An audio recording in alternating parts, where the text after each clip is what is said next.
Hi, welcome to Forex in 4. I'm Mike Conlon for FXEDU, and in the next 4 minutes, I'm going to show you the highlights of where the action is in today's Forex market. So let's get started. Good morning. Today is Monday, April 26, 2010. This morning we're talking about inflation looming. I just want to tell you what's going on in the market this morning. There's not much happening in the way of news to specific regions affecting specific currencies, but there is a G20 meeting going on right now. The major concern, of course, being what to do about Greece, how to control contagion in the Eurozone, and then also on a secondary note, what to do about China's currency peg. So that's going on right now. The IMF's talking about how they can increase their balance sheet so that they can potentially help out these problems. So that's what we're seeing in the market today.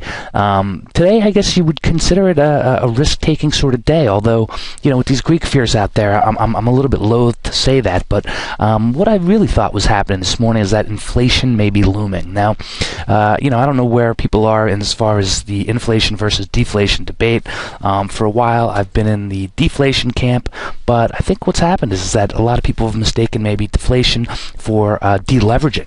All right, so when you have deleveraging, you have people that are not using as much, leverage with their money. So it's like credit cards, receipts come down, people are not borrowing as much, which that helps hamper demand, which prices go down, so on and so forth. Well, we've had extraordinarily low interest rates here in the U.S. as well as some of the other major countries around the world, and there's basically been money printing going on. So as the economies go on, and as people become more confident that we've not only stabilized, but the economies are starting to grow, they're going to begin spending again. And I think that's what's going to happen. We're going to start seeing some inflation. So this morning, we're seeing the commodity currencies higher.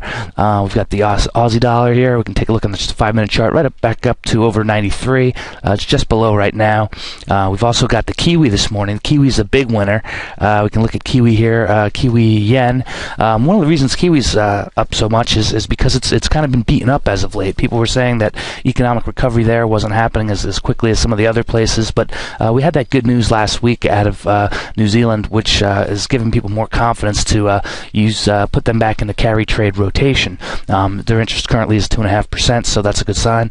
Euro's lower this morning, pretty much against everybody. Actually, it just went lower against the yen, so that's to be expected. We've still got these problems coming out with Greece.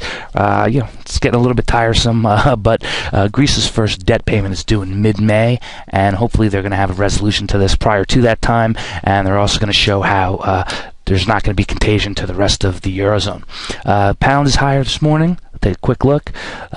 They've had their home prices came out, which were higher for the month of April, but it should be noted that they were the smallest growth in 3 months. So could be a sign that housing's slowing down a little bit. Plus, we've got these elections on tap over there. That's going to be resolved on May 6th. So I expect there to be a little bit of sideways trading in the pound going forward, going into those elections until we see what happens. Of course, the outcome of the elections, there could be a whole other can of worms over there, but we'll just have to be patient and remain to see what happens. So world stock markets are up higher. Gold is higher.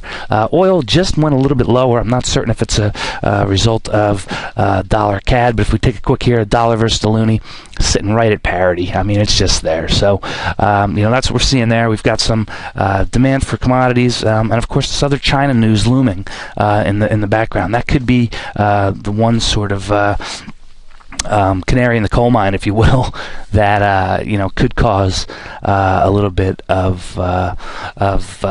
fear in the market, or if they slow down, is there going to be less demand, and is that going to hurt other countries?